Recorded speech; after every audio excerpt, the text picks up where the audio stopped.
aka Indigo Sky, aka Trigger Ranking. Y'all know I'm trying to get my hours up. I'm back again. I'm back again. And I ain't bullshitting. I'm back again.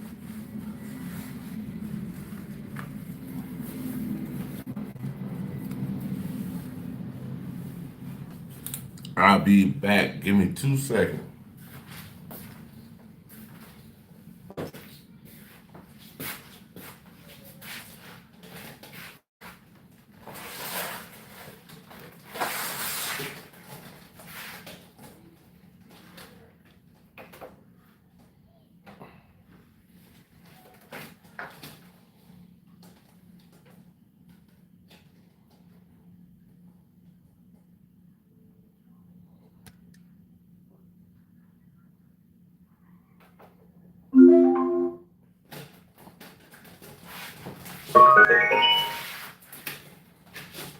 Alright, y'all, and we back. And we back in this. We back in the building, Bridget. Let me see. Hold on, let me make sure I got my this on. Give me a second, y'all. Oh, okay, we back. Proceeded to do 30 years worth of sexual blackmail within the rap. All right, so we doing the Petty Show. I just started from the beginning because I was only 2 minutes in last video. How inside this federal lockup, there have been 2 murders, 4 suicides, and numerous stabbings and What's up? Hey, where y'all tapping in from? So eager to... Where y'all tapping in at, man? Y'all let me know, big dog. Where y'all tapping in at? Oh, y'all hit the light, bro. They offered him a palatial $48 million home in Miami Beach and his private jets as bail. What's up, y'all? We still got to play video, though. Well, you recorded everything. But not only celebrities, I don't think there's only celebrities going to be shit. He had politicians in there. He had princes in there. He also had a couple of preachers in there. Y'all, Diddy's lawyer just dropped something wild. He's claiming that independent lab results showed some unknown substance in Diddy's prison food. And now, Diddy is convinced someone is trying to pull an Epstein on him. Diddy has been complaining about dizziness, blurred vision, and memory. Damn.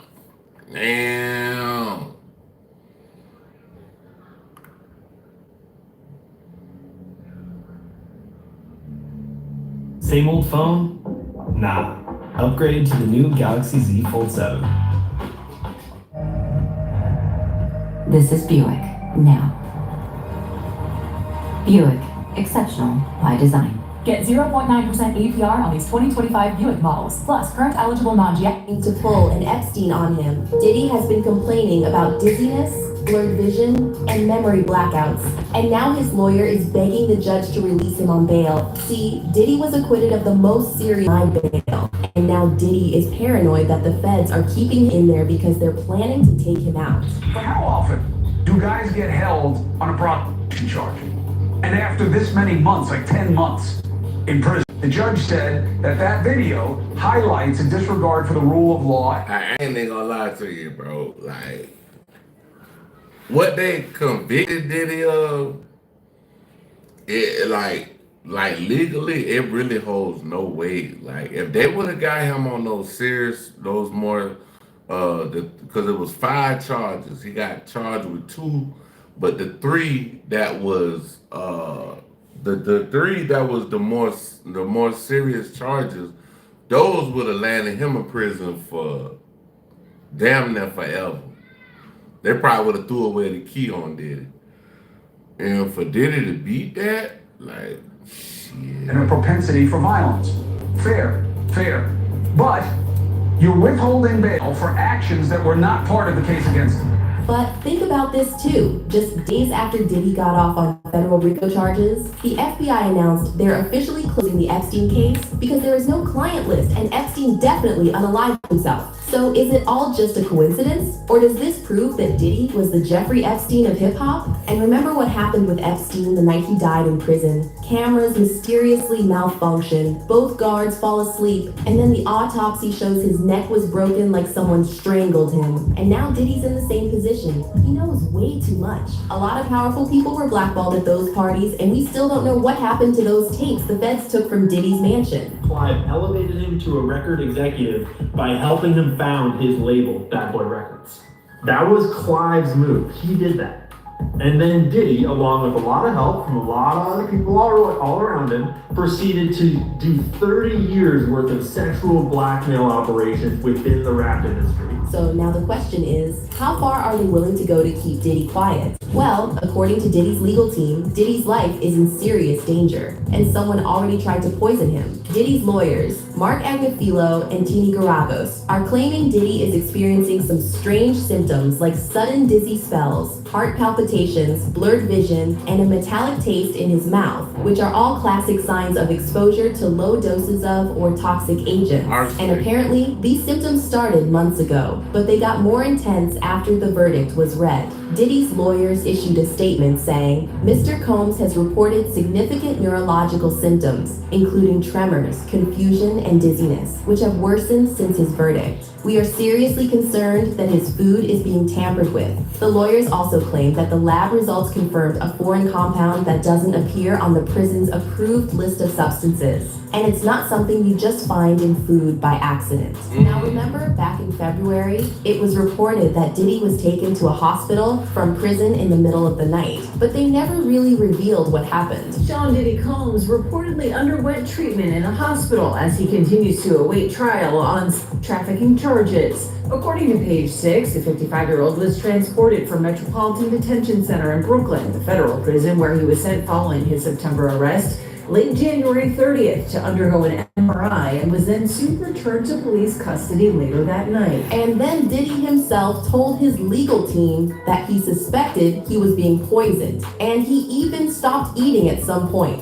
According to The Sun, Diddy started refusing prison food after he saw that the media was comparing him to Jeffrey Epstein and saying he kept Epstein-style tapes of freak-off parties. Meanwhile, Larry Levine, a former prisoner in Brooklyn's Metropolitan Detention Center, where Diddy is being held, told The Sun that it would be easy for someone to poison Diddy and make it look like he died from natural causes. Imagine if someone paid someone off on the inside to poison his food, give him a heart attack, and he dies, Levine said. If somebody got to one of the correctional officers, and this could happen, they don't make a lot of money, and there's people out there that he's got stuff on that do have a lot of money. And this is exactly why Diddy is so paranoid now. He knows who these people are and what they're capable of. The ones who attended his parties and were recorded doing depraved and possibly illegal acts. And remember, we're not just talking about rappers and Hollywood actors. According to Diddy's former bodyguard, Gene Deal, Diddy was secretly recording tapes of extremely powerful people like politicians, bankers, record label owners, and even members of the royal family. Yeah, man, I know they gotta be shook, man, after finding out he was recording everything. But not only celebrities, I don't think it's only celebrities gonna be shook. He had politicians in there. He had presidents in there. He also had a couple of preachers in there.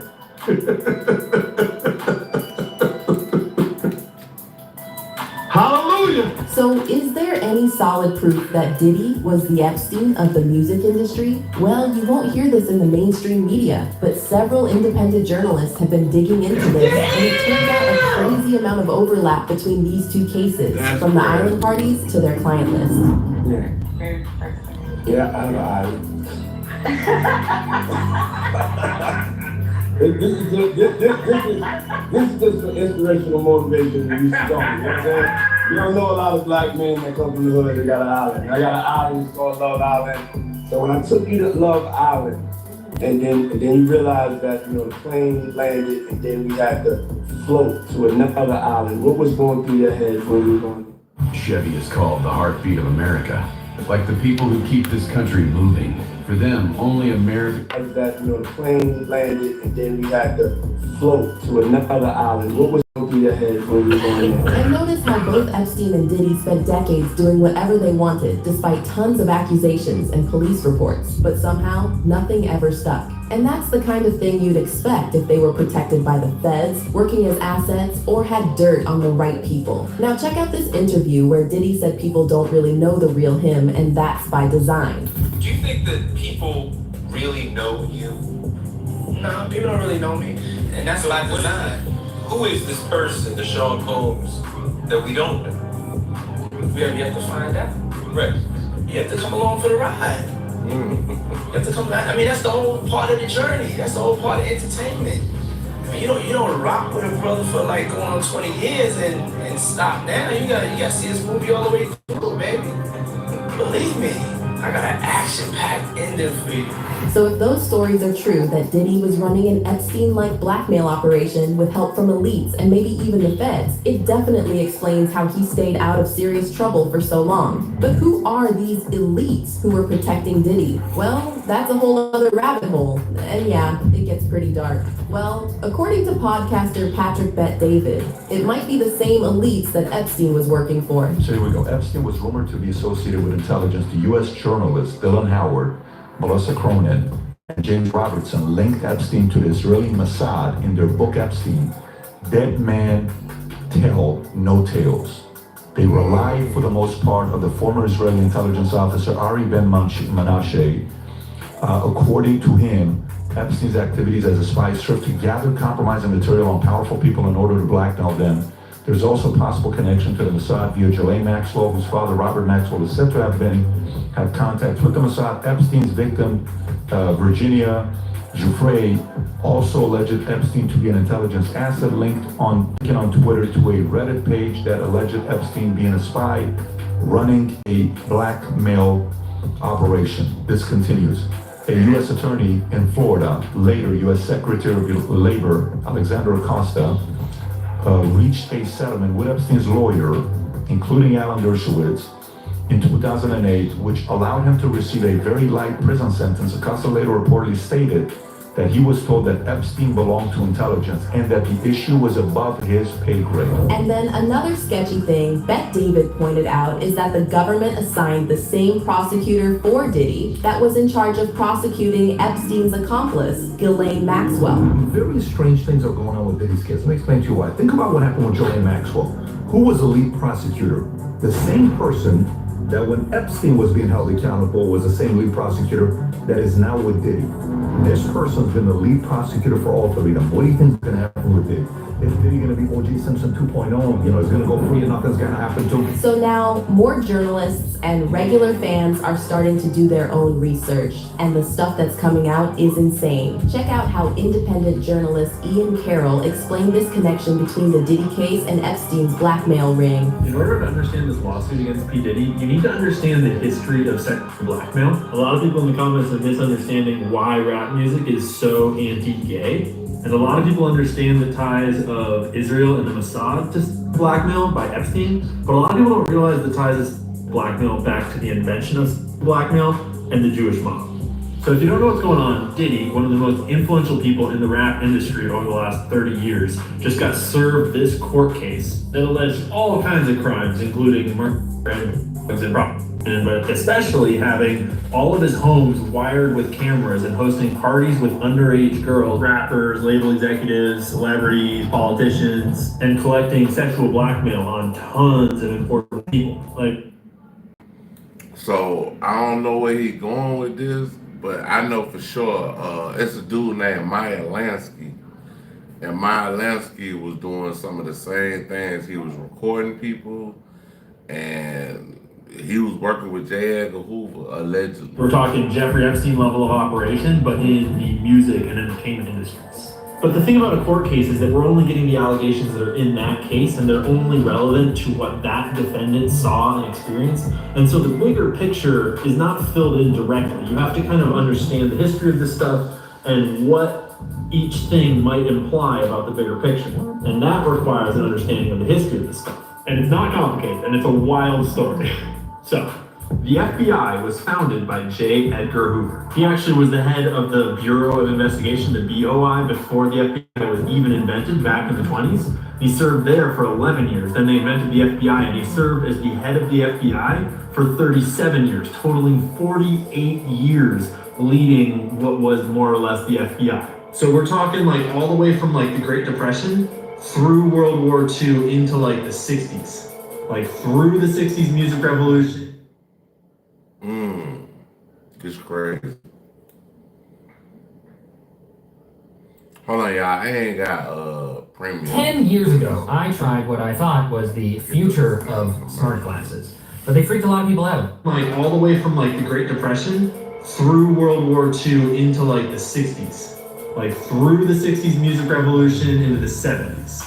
All of that time period, the FBI was led by the same person, and he was one of the most corrupt government officials in all of U.S. history. And understanding the state of organized crime and of law enforcement in America is impossible if you don't know about J. Edgar Hoover. And understanding the nature of sexual blackmail is impossible if you don't know about Meyer Lansky, who was a boss in the Jewish mob back in... I just seen this video, and that's what I just said, Meyer Lansky. Meyer Lansky was doing the same thing, bro, to Chicago gangsters.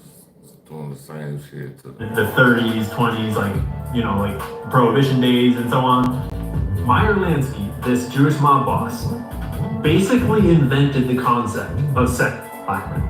And he did it by blackmailing J. Edgar Hoover, the guy who was explicitly supposed to be taking guys like Meyer Lansky down. The Wikipedia articles are sanitized, but basically Meyer Lansky had a photo of J. Edgar Hoover using his mouth on his main assistant, Clyde Tolson. Realistically, it was his boyfriend. They were a couple. But then, once Hoover was blackmailed, he was like, how much worse could it get? And so he started hosting blackmail parties in collusion with these mobsters and inviting all sorts of important people to these blackmail parties to collect his own blackmail. This all happened in what was called the Blue Suite at the Plaza Hotel. And it was basically a bunch of male cross-dressing all caught on camera for like a decade or more. And because Hoover was already blackmailed by the most powerful gangsters in the world, like he didn't give it, and he just went and hosted them, and everybody got blackmail on everybody. So, back to our boy Diddy, who founded his record label when he was only 24 years old.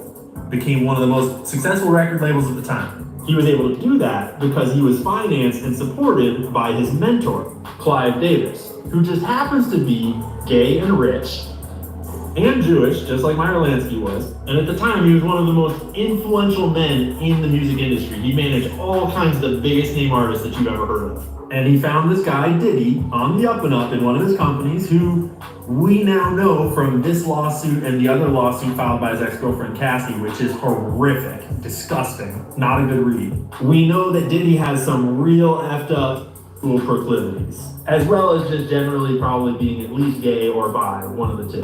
So Clive Davis finds this guy with questionable morals, questionable habits, and ready to go crazy haywire, whatever. Like he's willing to shoot people, he's willing to launder money, he's willing to do crazy, he's willing to do basically anything. This is just me speculating on Clive here, on his motivations, but Clive mentored Diddy, and Clive brought him up, and Clive elevated him to a record executive by helping him found his label, Bad Boy Records. That was Clive's move. He did that. And then Diddy, along with a lot of help from a lot of other people all around him, proceeded to do 30 years worth of sexual blackmail operations within the rap industry and promoted artists that seem to have been ensnared in it, like Usher, for example, like Meek Mills. Hell, even Justin Bieber is like directly in this storyline. And so, what you wind up with is a rap industry, a music industry that is full of people that are creating the types of music that the people above them, that the people that hire them, that the people that manage them want them to make. They're all terrified of stepping on the wrong toes or getting out of line or doing what they're not supposed to for one blackmail reason or the other. Then there's Candace Owens, who said she's not surprised Diddy was found not guilty. Candace Owens, that's my girl. I fuck with Candace. That's my gal, boy. I fuck with Candace. I don't know, y'all. There's a lot of people don't like her, but I fuck with her, bro. She remind me of a female version of me damn near. On the RICO charge, the same way she wasn't surprised that the FBI just closed the Epstein case and said there's no client list. So Hollywood has always been a blackmail ring, but who sits on top of it? You see, something that strikes me as odd about this Diddy case is his demeanor. And his demeanor reminds me of Jeffrey Epstein. Jeffrey Epstein always kind of had this smirk on his face. You know, everything was coming down and he seemed remarkably calm, always smiling. I guess you would be smiling if you were the person that had been collecting blackmail on people and knew that you had video footage of people, maybe even the people that were prosecuting you. Jeffrey Epstein, you're like, yeah, this is really cute that you think you're gonna put me in prison when I've got videos of you doing some crazy things on my island. Diddy has that same air of pretension about him. And just 30 minutes before he got arrested, I'm gonna show you this, it's unbelievable. Diddy's laughing on the side of the road. Take a look at this clip.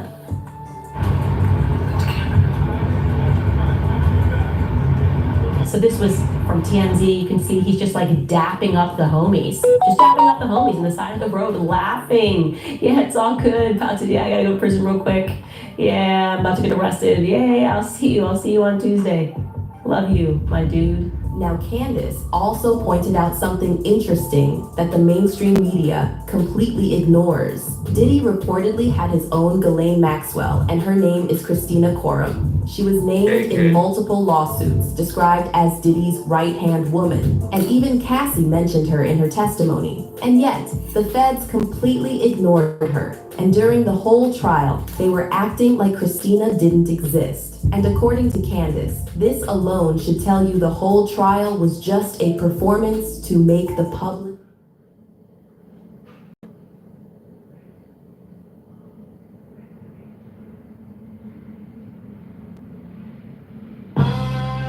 Your favorite movies are on YouTube. Enjoy the latest releases. Exist. And according to Candace, this alone should tell you the whole trial was just a performance to make the public believe the justice was served. Anyway, guys, you guys talking about the Diddy case. I already said this. It's a show trial. That's why I didn't cover it. It's so clearly a show trial.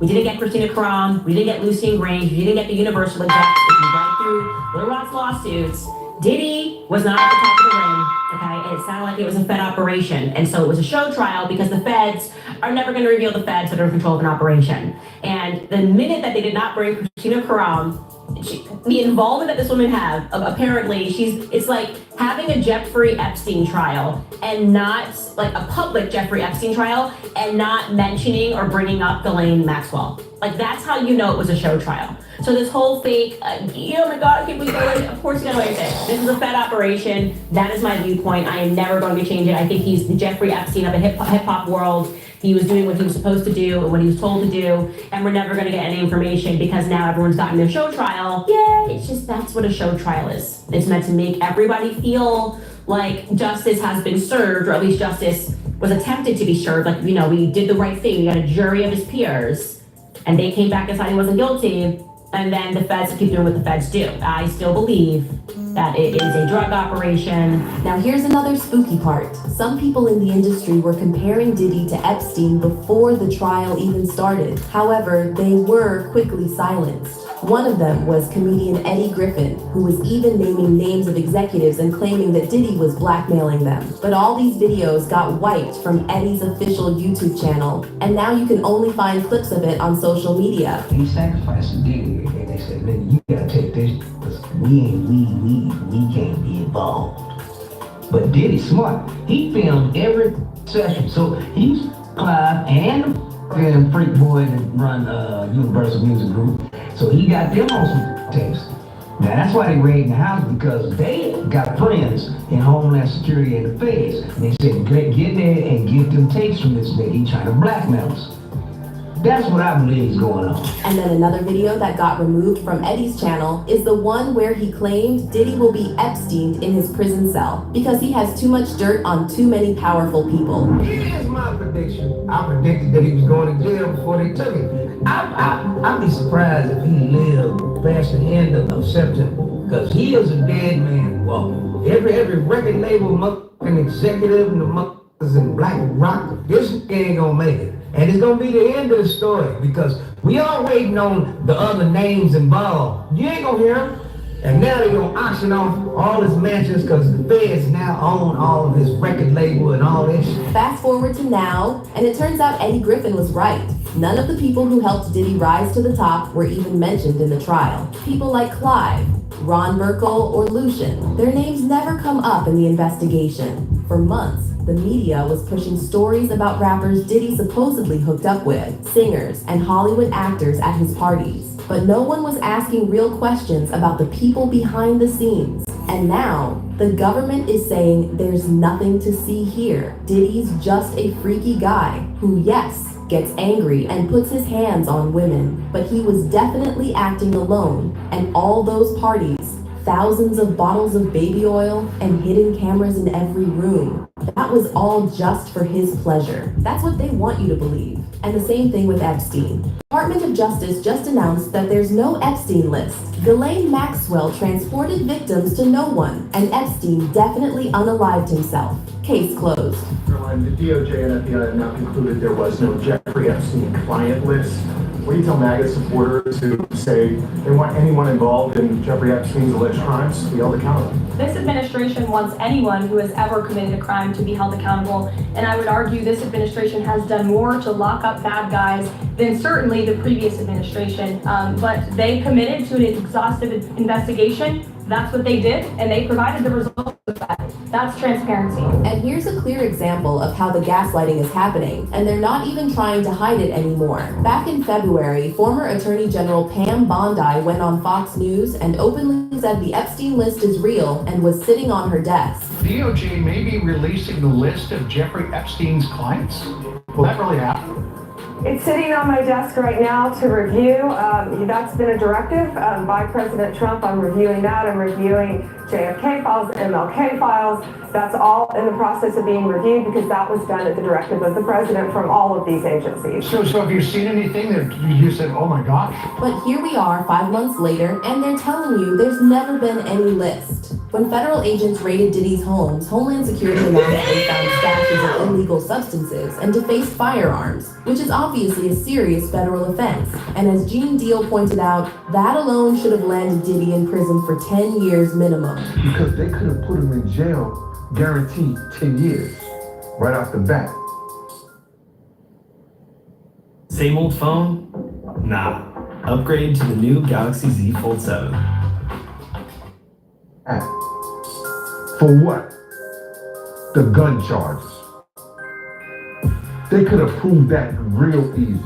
They found the weapons in his house, in his room. You bring the officers there who took the room and secured the weapons. Where did you get this weapon from? It was in the fourth room down the hall, the master bedroom suite. You bring in the people who clean up the house. Who lives in the fourth bedroom, bedroom in the suite? Oh, that's Mr. Combs' room. How do you know that's Mr. Combs' room? Well, I cleaned it. They could establish that those guns came from Mr. Combs' room, and under the federal law, because they was defaced, he was a mandatory 10 years. They didn't even charge him with the guns. They had the guns in the description, but they did not charge him with illegal possession of a firearm. They didn't though. Automatic. Because when I heard you understand? So when I heard about the whole gun shit, I was like, oh, he's done. You know what I'm saying? I ain't like. To me, it wasn't even about the kid cutting shit, none of that. Like, I mean, they wouldn't even like they ain't say nothing, bro. And they ain't said nothing about that. Defacing the automatic weapons. They didn't charge him with none of that. I talked about this stuff for a long time. The federal government gave him a pass. But as Gene said, not a single weapons charge made it into Diddy's RICO case. They literally had evidence to put him in jail for it, and they didn't even include it in the indictment. So why did they do that? Well, according to Gene, it's all because of who's on those tapes. Those people are educated enough to know they could have won that case by other charges, and they didn't even go for it. They didn't even go for it. That gun charge was locked, sealed, and they didn't even go for it. Why? It was about them going in there, getting those tapes. I think the prosecutor name was Damian Williams.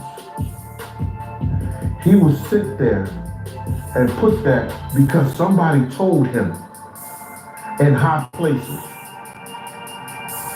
Puff may be the Black Jeff Epstein. He got all the tapes of some people that are friends of ours. They found out that he had those tapes of them. Now remember, when those raids happened, the Fed said they took terabytes of data and recorded footage from Diddy's electronic devices. That's an insane amount of video. But when the trial started, the only footage that showed was a couple of tapes with Cassie, Jane Doe, and a few male escorts. The rest. What about all those high-profile guests who attended Diddy's parties? You don't have to be a conspiracy theorist to see something was off about this whole investigation. Now, if Gene Deal is right about Diddy being the Black Jeffrey Epstein, then what does this mean for Diddy's future? Will they just let him walk free? Or will they find him in his cell one day and tell us he died from natural causes? And here's another part no one's talking about yet. Who will step in to replace Diddy?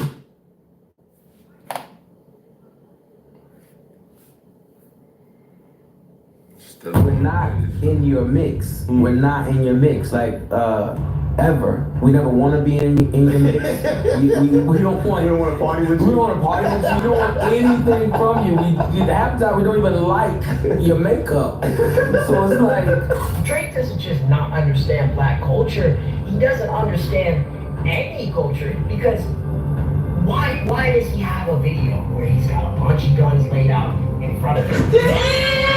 Like, you know, mob ties, but he's currently trying to deal with that problem in court. But you in the video surrounded by a bunch of choppers. You're the Canadian chopper slinger now. Oh my goodness. You the Toronto trigger squeezer now. Y'all, Drake just pulled real guns in a music video and threatened Kendrick Lamar, but leave it to Pusha T to check Drake for acting tough. We all thought that maybe Drake learned his lesson after taking the L in his beef with Kendrick. But here we are in 2025 and Drake is actually threatening to shoot people. So what then, big dog? Don't look away now. Don't look away now. Don't look away now. Don't get shot now. Drake is once again out here playing mob boss, but it backfired hard. Fans are clowning him for doing this tough guy act when he's literally suing his label because he lost the beef and saying they destroyed his reputation. But no one came harder for Drake than Pusha T. As you all know, the new Clips album is finally out. And yes, it features that collab with Kendrick that Def Jam tried to force Pusha to remove. And now Pusha is spilling all the tea on who tried to sabotage the new Clips album and how it all connects to Drake and his threats to Kendrick. The first Clips album in 15 years. So if y'all don't know it, they say that allegedly it got leaked. Let God Sort Him Out is finally here. And just ahead of the release, Pusha T had an important message for Drake. Push wrote on IG, "Can't nothing stop this greatness. The lies are very telling. The people will never believe these smear campaigns." Now Push didn't have to name any names for fans to figure out who he was talking about, because his post came right after it was revealed that Drake was paying pages who have never listened to a Clips album to hate on it. Favorite Twitter pages are being paid to slander Clips the week of their album release. Man, I've been waiting to have a conversation with y'all like this for a little minute. So yesterday, Kirko, a famous page on Twitter, posted Clip's upcoming album, Let God Sort 'Em Out, has reportedly surfaced online days before its official release, and they turned their comments on.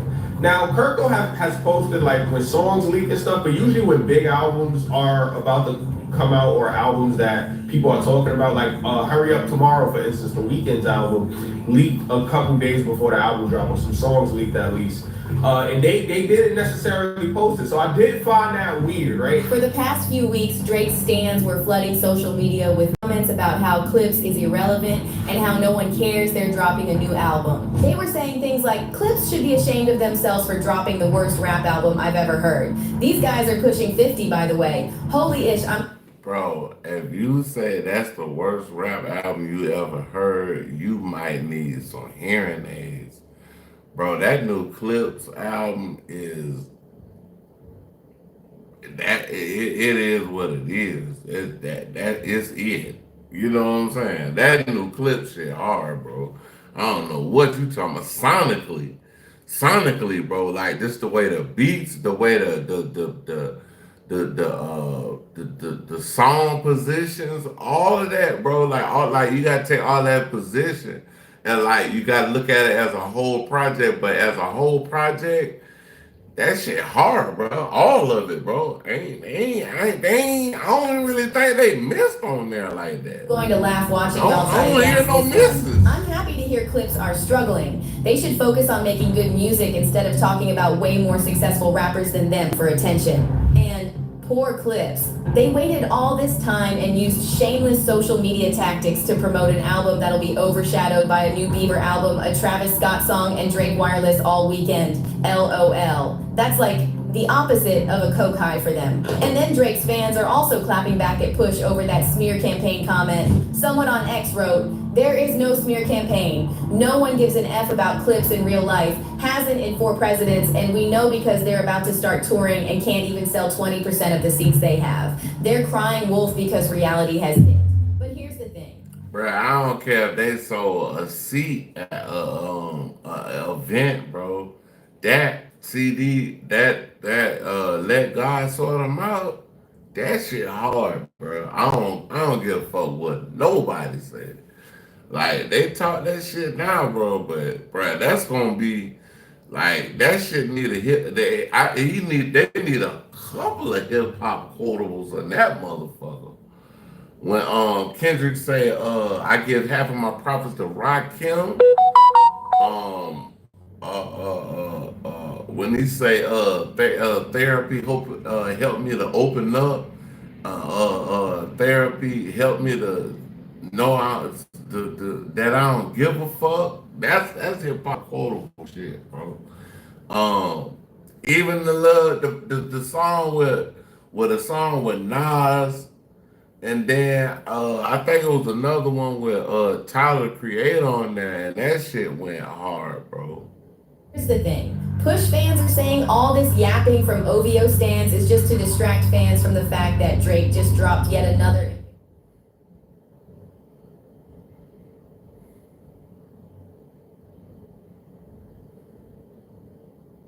If you're a gamer, have you ever thought about quitting everything just to pursue gaming? Well, here's a quick hack on how to pursue playing. Is just to distract fans from the fact that Drake just dropped yet another embarrassing diss track and music video. So Drake dropped his new single, What Did I Miss, over the weekend. And once again, he's whining about people who abandoned him during his feud with Kendrick Lamar and switching sides. By the way, Drake released this track on the 1-year anniversary of Kendrick's Not Like Us, so it's pretty clearly meant as a response. However, it did not land well. Fans were quick to clown Drake for still playing the victim when he's the one who's been throwing subs at people and then crying when they respond or shoot back. Someone on X said, Drake always playing victim, he's the fake one trying to control your friends, didn't work for you, huh? And then someone else wrote, I wish people would get in their heads that Drake is always playing the victim, lawsuits, even his latest What Did I Miss? He's got a martyr complex.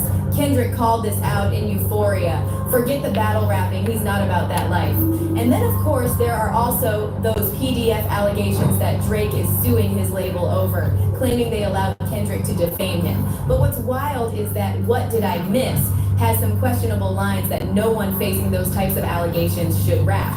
Drake literally says, "She might decide to say no to me now, but say yes to me later."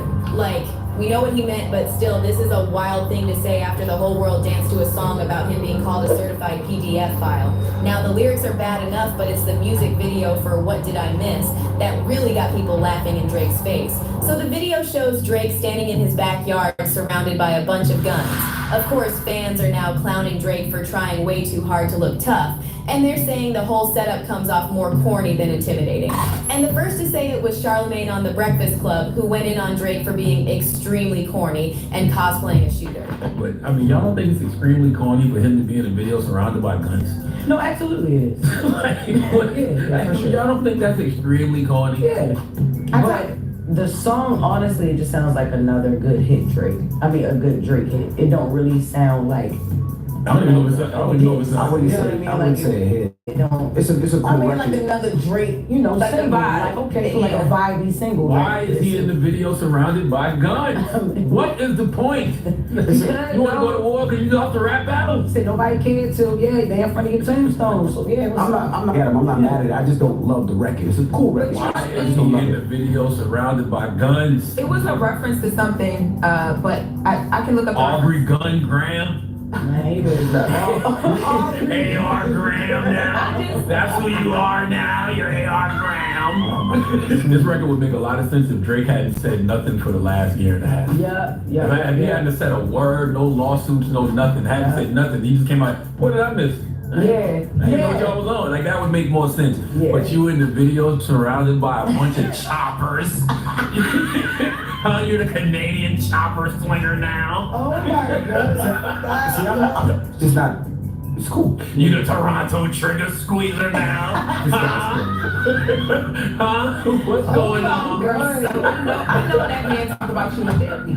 You are so triggering. Why y'all? But then why, man? That's just tone deaf. You in a video surrounded by guns. You lost the rap battle. It is what it is. You got your ass handed to you for the past year and some change. Now you back with the choppers. Yeah. And that's okay. Y'all that's just y'all cool with that. Now, Drake's fans are defending him and saying everyone missed the symbolism with the guns. The guns are all facing him, and he's standing in between two snipers, both aimed at him. So essentially, he's saying everyone is firing at him, all guns locked and loaded, and he's still standing on business. However, others are saying this is Drake is once again poking the bear, threatening Kendrick.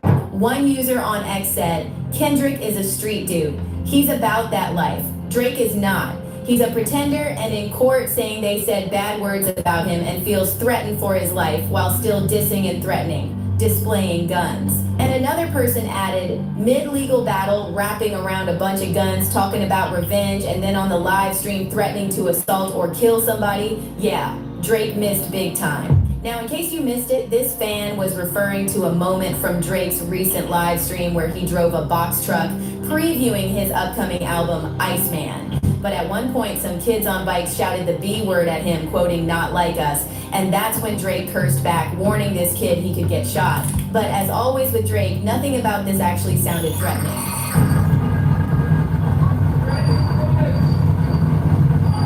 So what then? So what then, big dog? Don't look away now. Don't look away now. Don't look away now. Don't get shot now. Slow that up right now. Stop it. Stop it. Yeah. Blessings.